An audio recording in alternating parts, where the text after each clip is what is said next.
En el nombre del Padre, del Hijo, del Espíritu Santo. Amén. Ven Espíritu Santo, y llena los corazones de tus fieles, y enciende en ellos el fuego de tu amor. Envía tu Espíritu Creador, y se renovará la faz de la tierra. Estamos estudiando el Catecismo de la Iglesia Católica, su segunda parte, la celebración del misterio cristiano. Segunda sesión, los 7 sacramentos de la Iglesia. Capítulo tercero, los sacramentos al servicio de la comunidad. Artículo séptimo, el sacramento del matrimonio. Estamos en este sexto apartado de este artículo donde el Catecismo ha dedicado 4 números al estudio del tema que tiene como título la Iglesia doméstica. El día de hoy vamos a profundizar en los números 1657 y 1658. Con esto prácticamente damos por concluidas las catequesis sobre el sacramento del matrimonio, en el cual el catecismo ha explicado en 58 números que hemos ido recorriendo uno por uno en nuestra explicación. Quiero iniciar recalcando en la iglesia doméstica algo que es supremamente importante y que mencionamos un poco en el número 1656, cuando decía que los padres han de fomentar la vocación personal de cada uno, de cada hijo en la familia, y con especial cuidado la vocación a la vida consagrada. Esa es una parte de este numeral muy importante, porque un padre se da cuenta de que es un instrumento de Dios para ayudar a su hijo a realizar en la vida lo que Dios tenga pensado para él. Esto tiene una importancia única y solo los padres en la casa, en la iglesia doméstica, pueden entender esto. Qué importante es que un papá, que una mamá le haga entender a su hijo: hijo, tienes que ir descubriendo qué quiere Dios de ti. De hecho, incluso en la misma psicología, cuando uno habla del yo actual y del yo ideal, hay veces preguntamos a las personas: ¿cuál es tu yo ideal? Y todo el mundo responde: lo que yo quiero ser. Y unos dicen: yo quiero ser un médico, yo quiero ser un policía, yo quiero ser esto. Y todo se reduce en lo que yo quiero, yo quiero, yo quiero. Pero no es así. Mi yo ideal no es lo que yo quiero hacer con mis fuerzas, con mis manos, con mi trabajo, que eso es importante, sí. Pero no es eso. Mi yo ideal es lo que yo estoy llamado a ser. No lo que yo quiero ser simplemente, lo que yo estoy llamado a ser. ¿Y quién me llama a hacer algo? Dios, porque te ha creado para eso. Y tengo que descubrirlo. Y mientras no lo descubra, nunca seré feliz. Qué importante es que un padre, que una madre, no caiga en la tentación esa de pretender poseer a su hijo y de pretender que su hijo sea lo que el papá y la mamá quiere o han soñado. Que a veces los padres les puede meter como una especie de sentido de orgullo en frente de los demás, de su otra familia, de la sociedad, a costa de su hijo, porque mi hijo tiene que ser un ingeniero como yo. No, no es así. La misión en esa iglesia doméstica de ese papá, de esa mamá, tiene que ser enseñarle a ese hijo: hijo, tienes que ir descubriendo ¿Qué quiere Dios de ti? ¿Qué estás llamado a hacer? Pero, ¿tú estás seguro de que eso es lo que quiere Dios?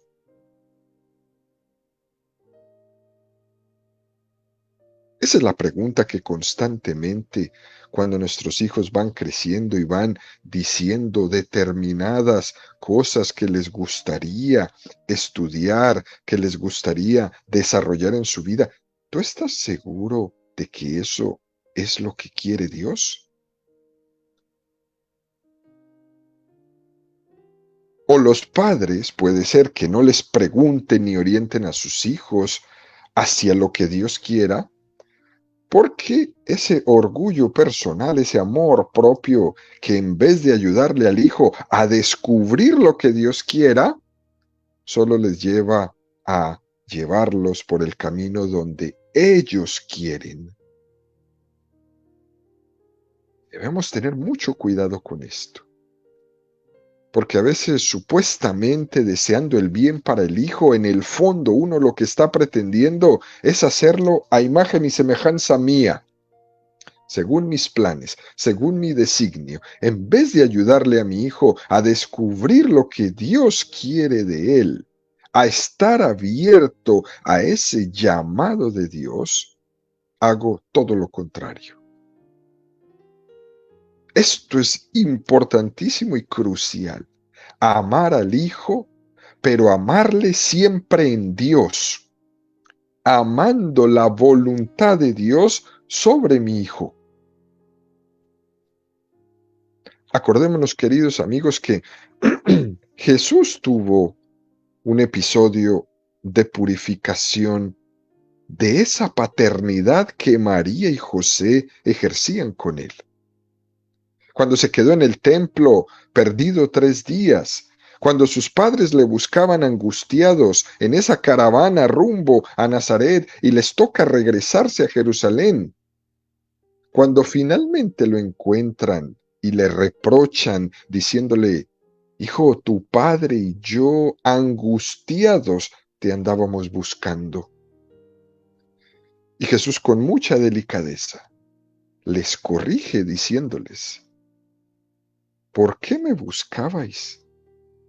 ¿No sabíais que tenía que estar en las cosas de mi Padre?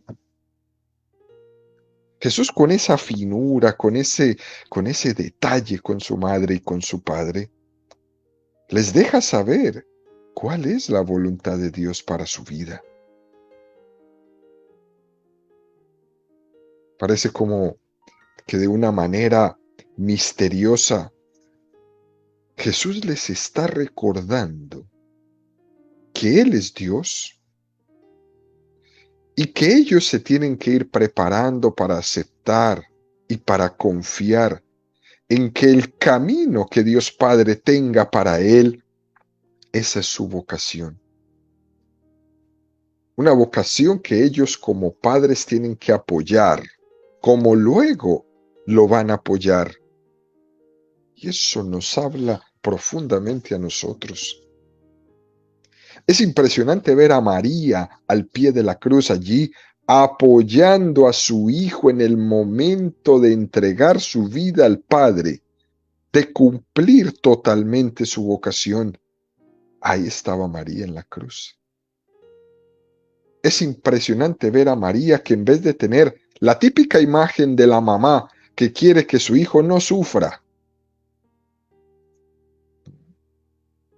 ella está en el camino de la cruz y nunca le dice, apártate de él. Al contrario, vemos a María que está apoyando a su hijo en el camino de la cruz, porque ella había ya sido educada en ese camino de la cruz. Esto es algo que nos toca profundamente como padres. Dicen algunos expertos de la Sagrada Escritura que esos 3 días que Jesús estuvo perdido en el templo están evocando los 3 días en los que Jesús estuvo en el sepulcro antes de la resurrección. Que esos 3 días nos están recordando la pasión, están recordando la importancia de que José y María acepten y vayan preparándose para aceptar el camino de la cruz. Por eso la respuesta de Jesús, tan delicada pero tan contundente: ¿por qué me buscabais? ¿No sabíais que yo debía estar en las cosas de mi Padre, en la casa de mi Padre? Acuérdate, María, acuérdate, José, que yo soy de Dios.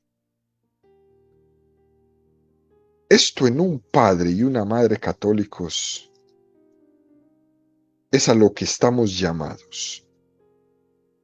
A entender de que mi hijo tiene una vocación que Dios le ha dado y que nosotros hemos recibido en nuestras manos de barro como un depósito, como el mayor de los talentos, que nos lo ha dado desde el don de la vida, para educarlo solamente conforme a los designios de Dios, sin pretender nunca poseerlo, porque mis hijos no son míos, son de Dios. Sin pretender hacer de este niño lo que yo quiero en mi cabeza, en mis sueños, lo que yo creo que va a ser lo mejor para él, sin preguntarme y sin descubrir qué es lo que Dios tenía reservado para él. Los padres católicos necesitamos entender que cada uno tiene un designio personal de Dios, tiene una vocación que Dios quiere comunicarle directamente, y nosotros debemos enseñar a nuestros hijos a que estén abiertos a lo que Dios quiera de ellos. Fundamental, queridos amigos que nos están escuchando. Dicho esto, el catecismo da un paso más y nos presenta el número 1657, que dice: aquí es donde se ejercita de manera privilegiada el sacerdocio bautismal del padre de familia y de la madre, de los hijos, de todos los miembros de la familia, en la recepción de los sacramentos, en la oración y en la acción de gracias, con el testimonio de una vida santa. Con la renuncia y el amor que se traduce en obras, el hogar es así la primera escuela de vida cristiana y escuela del más rico humanismo. Aquí se aprende la paciencia y el gozo del trabajo. Aquí se aprende el amor fraterno, el perdón generoso e incluso reiterado, y sobre todo el culto divino por medio de la oración y de la ofrenda de la vida. Este es un número incluso emocionante para una familia. Un número que nos está subrayando cómo en el seno de la propia familia se tiene que vivir de una manera muy, pero muy especial el sacerdocio bautismal que cada uno de nosotros hemos recibido. Recordemos un poco, queridos amigos, cuando explicábamos el sacramento del orden sacerdotal y el sacramento del bautismo. Recordábamos que por el bautismo todos recibimos el sacerdocio bautismal, el sacerdocio común de los fieles. Y por ese bautismo es que nos incorporamos a ese sacerdocio de Jesucristo y estamos todos llamados a ser testigos, profetas, a dar culto al Dios verdadero y también a gobernar este mundo. Sacerdotes, profetas y reyes. Es decir, que todos tenemos que ser sacerdotes, profetas y reyes Y tenemos que profetizar ante este mundo una palabra de verdad. Y todos tenemos que santificar este mundo y tenemos que gobernarlo desde el corazón de Cristo. Y uno se puede preguntar, bueno, pero ¿y dónde es que yo puedo ejercer tal cosa? Porque ni soy un gobernante de ninguna nación, ni de ningún estado, ni de ninguna ciudad, pero tampoco soy cura de ninguna parroquia. ¿Dónde puedo yo ejercer tal cosa? ¿Dónde me dejan hacer eso? ¿Dónde yo puedo ser profeta hoy? ¿Dónde yo puedo ser sacerdote hoy? ¿Dónde yo puedo ser rey hoy? Y hay que decir que todos podemos hacerlo en el seno de la propia familia. Qué cosa tan hermosa esta que nos dice el catecismo. Es en el seno de la propia familia el lugar en el que podemos tener la mayor confianza de mostrarnos tal y como somos, de comunicar aquello que llevamos en el corazón. De hecho, es una contradicción el hecho de que alguien tenga que salir afuera de la familia para ser testigo de su fe. Es una contradicción total. Aunque ya sabemos, queridos, que existen situaciones en las que también el Señor nos llame a aceptar ciertas cruces. Y por eso habrán matrimonios en los que se viva una cruz de falta de respeto o poca libertad religiosa. Habrán matrimonios en donde realmente la persona no pueda manifestar su fe católica porque la otra parte a lo mejor no es católico. Y eso es una cruz grande. Por eso hemos dicho en el sacramento del matrimonio que en una situación en que hayan un matrimonio mixto o un matrimonio con disparidad de culto, debe de haber un seguimiento personal, una supervisión, para que existan ciertas garantías para que la persona que cree pueda desarrollar y pueda manifestar su fe.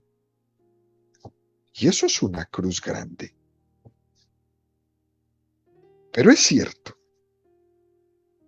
que a pesar de esas exigencias, se pueden colar en algunos momentos algunas situaciones, o incluso entre los católicos también, sin necesidad de que estemos casados con una persona de otra religión, pueden colarse situaciones en las que hay una cruz muy grande porque un católico no le permite a otro católico ejercer su catolicismo, que un católico no le da la libertad y no le permita en su propio hogar el ejercicio de ese sacerdocio bautismal.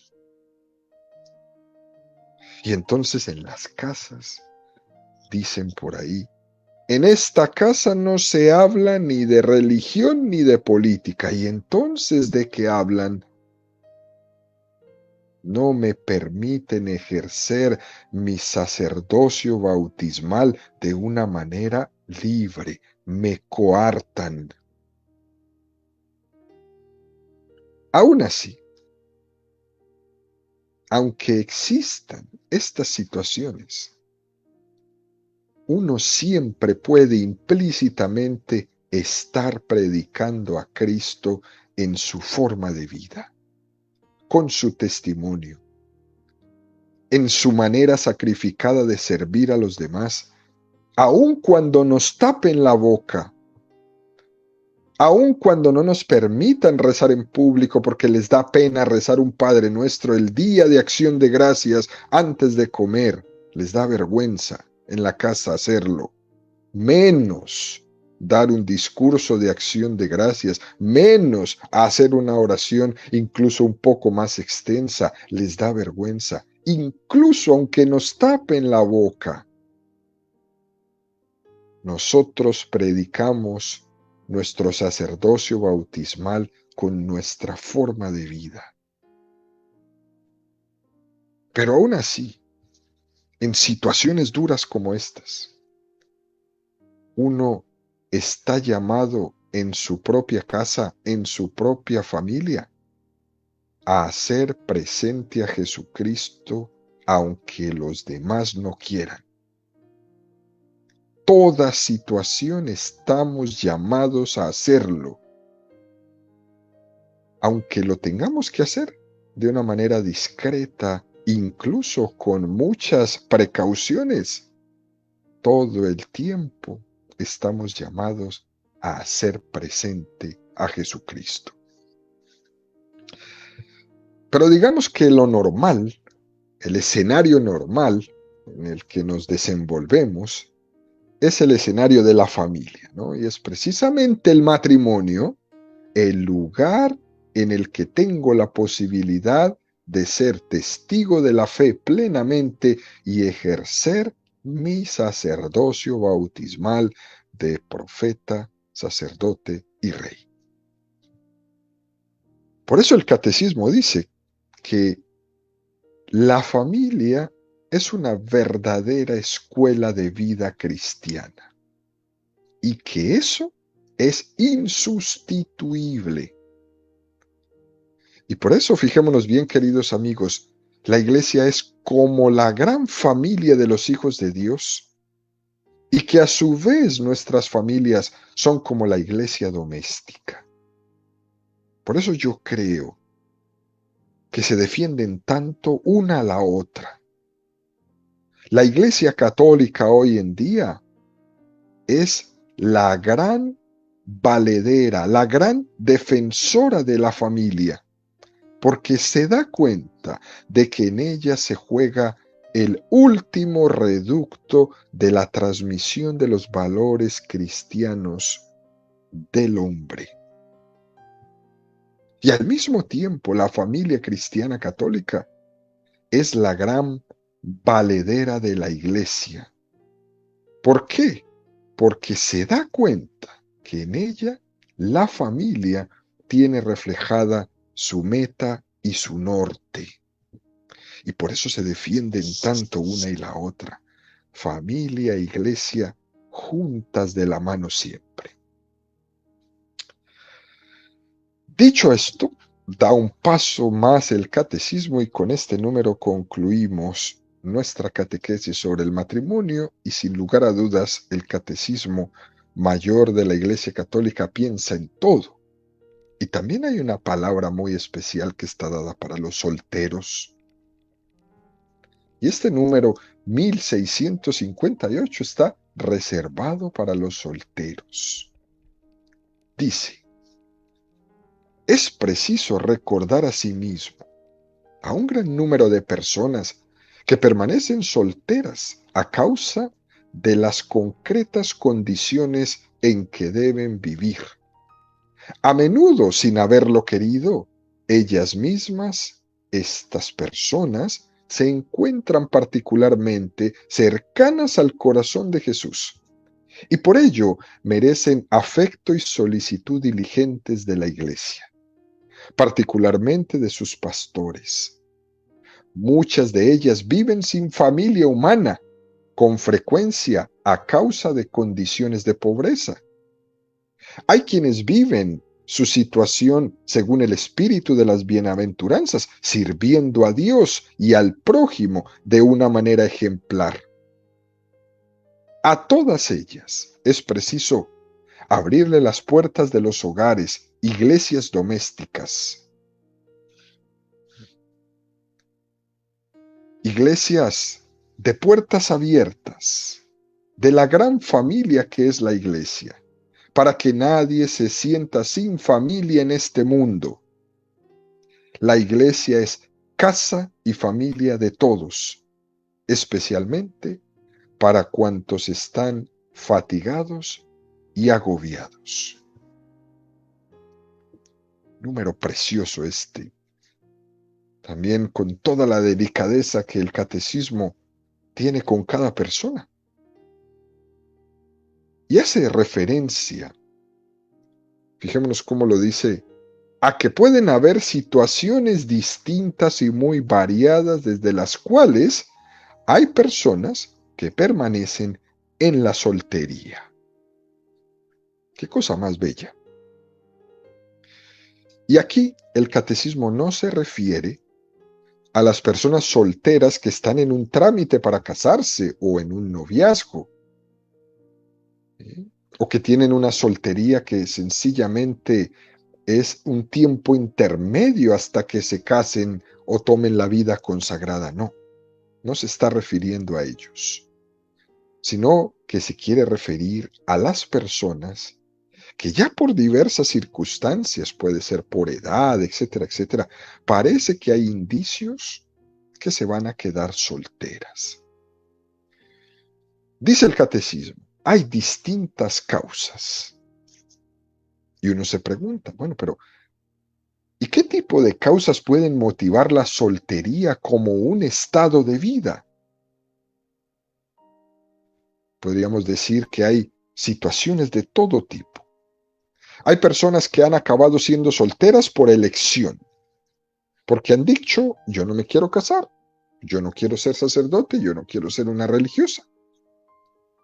Hay personas que por su planteamiento de vida han optado por permanecer solteras, aunque no son la mayoría realmente, pero existen, por ejemplo, quien diga que prefiere no arriesgar, o sea, que pueda sufrir, y por eso no se compromete. Existen planteamientos de vida en los cuales se huye del compromiso matrimonial porque parece que eso va a ser un compromiso que exige una entrega total, un atarse, un condicionamiento en el ejercicio de la libertad, etcétera, etcétera. Existen también solterías que pueden tener de fondo un tremendo egoísmo. Existen solterías porque la persona, por ejemplo, ¿ha sido víctima de malos ejemplos de matrimonios a su alrededor? Puede ocurrir que uno haya visto cómo fue el rompimiento, por ejemplo, de sus padres o de otras personas, o de otro y otro y otro alrededor suyo, y dice simplemente, yo no me caso.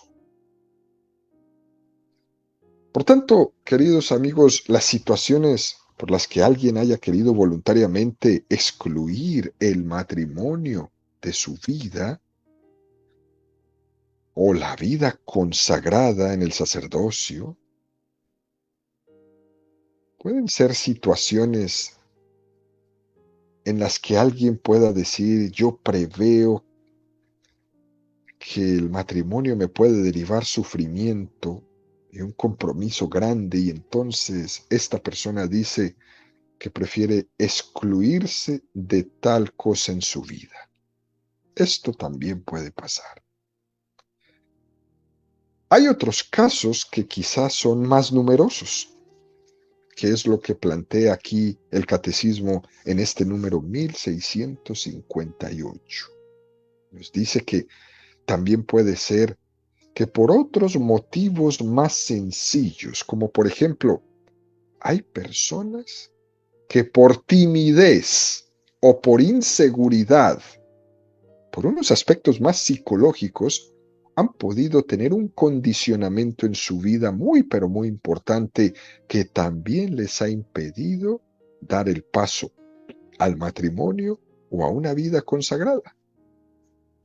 Timidez o inseguridad en personas que han tenido algún noviazgo, pero la inseguridad ha sido muy grande que se les ha convertido en una tremenda cruz y no han podido dar ningún paso. Las personas no llegan a tener nunca ningún paso en adelante porque sus procesos psicológicos no les dejan ver las cosas claras y entran en su vida una cantidad de dudas y dudan y dudan y dudan, y eso también puede ser una causa. Otra puede ser el hecho de que ha habido personas que han podido tener dificultades objetivas y reales de encontrar a alguien que comulgue con sus valores, alguien con el que pueda entenderse desde sus valores de vida, desde una comunión de ideales para formar una unión de vida y no lo encuentran. También puede pasar.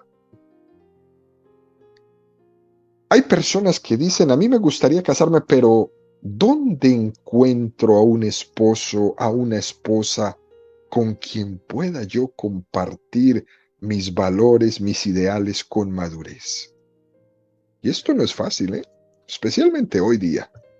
Uno se encuentra, yo atiendo una cantidad de muchachos, de jóvenes católicos que no encuentran un ambiente para tener una relación sana. No lo hay en el cual alguien esté pensando en formar una relación seria, en una relación incluso a la vida matrimonial, no lo encuentran. Y eso cuesta mucho, especialmente para quien tiene el deseo de llevar una vida cristiana sana. Se da cuenta que los ambientes son demasiado pesados y que no va a encontrar una persona acorde a su vida en una discoteca. Y eso es un motivo concreto por el cual personas pueden decidir vivir en soltería. También hay situaciones en las que alguien ha tenido determinados compromisos en su vida. Compromisos de atención, por ejemplo, a sus padres que están enfermos. O compromisos de atención a algunos hermanos pequeños porque sus padres han fallecido cuando eran chicos y se han responsabilizado de la crianza de ellos y se les pasó toda la vida siendo papás, siendo hermanos. O incluso alguien que ha podido ser madre soltera o padre soltero y que está cuidando de su hijo. Y eso le ha condicionado tremendamente. Es decir, han podido haber o tener compromisos concretos, pero no se han podido dar por las condiciones de su vida.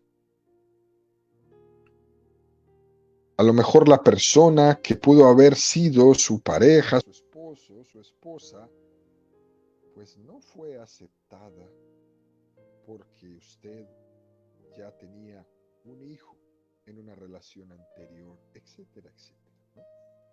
Eso puede condicionar, porque no todas las personas están dispuestas a aceptar determinados condicionamientos para poderse unir y comprometer en un matrimonio, ¿no? También cabe la posibilidad de que alguien sea soltero sencillamente porque Dios tenía para él unos planes concretos específicos de que se quedara soltero. Eso también puede pasar. Aunque el término vocación, queridos amigos, lo hayamos escuchado y lo hayamos incluso estudiado en el catecismo tantas veces, haya sido normalmente el término vocación utilizado para la vida consagrada o para el matrimonio, es cierto también que existe una vocación a permanecer en soltería. Óigame bien, esto tan interesante. Es decir, que hay tres vocaciones, ¿sí? El matrimonio, la vida consagrada y la vocación a la soltería.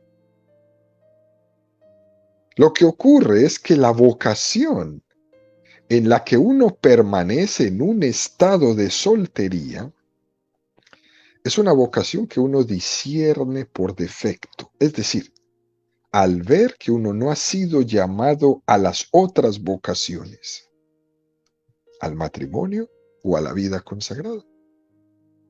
La soltería es una llamada del Señor a aceptar unas condiciones en nuestra vida, unas situaciones históricas y concretas en nuestra vida que han supuesto la soltería.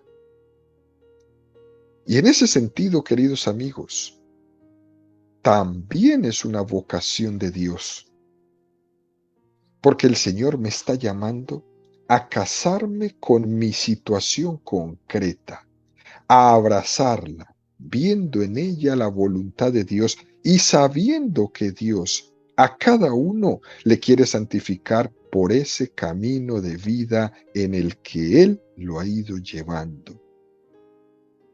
Y que si alguien por timidez o por inseguridad, o bien sea por las dificultades de encontrar un esposo o una esposa cristianos, o por ciertos compromisos familiares que me han impedido desarrollar una relación, etcétera, etcétera, sea por lo que sea, hay una situación concreta, histórica en nuestra vida y el Señor me llama a abrazarla.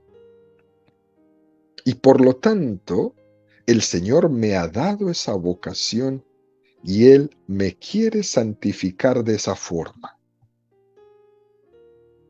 La persona soltera es alguien que está llamada también a tener una relación esponsal con Jesucristo. Llamado el soltero a que el núcleo de su corazón, lo indiviso de su corazón, así como el consagrado, sea para el Señor. No es que me quedo soltero para estar de flor en flor. No, no, no, no. Eso es pecado. No es que me quedo soltero porque así puedo hacer lo que me dé la gana. No, se queda soltero porque Dios lo llamó a esa vocación y va a ser soltero para servir al reino de Dios. Porque acordémonos que decimos que hay diferencias. En la vida consagrada uno entrega el núcleo de su corazón, lo indiviso de su corazón, directamente al Señor. En el matrimonio uno le entrega el corazón al Señor, lo hace a través del esposo o de la esposa. Y el soltero le entrega lo indiviso de su corazón como lo hace el consagrado al Señor. En Él pone su vida. Esto es muy hermoso, queridos amigos, para las personas solteras que nos están escuchando. Nos llama el catecismo a hacer una muy buena reflexión de nuestra vida, a sacar de nuestra mente ese refrán tonto de que se le fue el tren, de que se le fue el bus, que se le fue el avión, que no sé qué. No, a usted no se le fue nada. A lo mejor su vocación es la soltería. Y el Señor le está llamando a eso y tú lo tienes que entender para abrazar tu soltería y consagrar lo indiviso de tu corazón al Señor. En resumen, ¿cómo uno entiende en su vida o qué lectura hace uno de su vida cuando se queda soltero? Y la mejor lectura que tiene que hacer una persona de su vida es que el Señor me está llamando a casarme con mi situación concreta, con la historia concreta de mi vida. Y si esa historia me ha llevado a la soltería, es porque el Señor me está llamando a casarme con ella, a aceptarla, a abrazarla concretamente y a santificarme en este momento presente. La clave está en aceptar y abrazar las circunstancias concretas en las que el Señor me ha puesto. Porque Él tiene ese plan de amor conmigo. Y ese plan de amor es para que yo sea feliz en mi situación concreta. Porque aquí vamos a decir una cosa que es muy clara, queridos amigos. Y es que forzar un matrimonio o forzar una vida consagrada para uno no quedarse soltero, eso es horroroso, eso es un delito casi. Uno en esta vida tiene que estar siempre perfectamente abierto y dispuesto a ir descubriendo lo que el Señor quiere de mí, sin forzar las cosas, en plena apertura y en plena búsqueda de la voluntad de Dios. Y por eso el papá y por eso la mamá juegan en su iglesia doméstica, su casa, un papel importantísimo en esta situación de sus hijos, enseñándoles a descubrir cuál es la voluntad de Dios en su vida, enseñándoles a estar abiertos a esa voluntad y sobre todo enseñándoles a abrazar esa situación que el Señor le ponga, buscando siempre santificarse en ella. Esa es nuestra tarea. Clarísima, clarísima. Y cuando no lo hacemos, terminamos es buscándonos a nosotros mismos. Y un montón de personas por todas partes buscándose a sí mismos y pretendiendo que la vida es solamente algo de su propia voluntad, lo que él quiere, lo que ella quiere. Y eso no es así. Nuestro trabajo es mucho más profundo, queridos amigos, especialmente los padres, las madres, los señores sacerdotes, los catequistas, enseñando y ayudando a todos a encontrar su vocación, a estar abiertos a ella, sobre todo a abrazarla para que el Señor me santifique en este momento concreto. Con esto, queridos amigos, concluimos estos 58 números del Catecismo, hablando sobre el sacramento del matrimonio, y nos disponemos a partir de mañana a seguir adelante con otro precioso apartado de este Catecismo de la Iglesia Católica que nos va a hablar de otras celebraciones litúrgicas, muy en particular estas que el Catecismo titula como los sacramentales.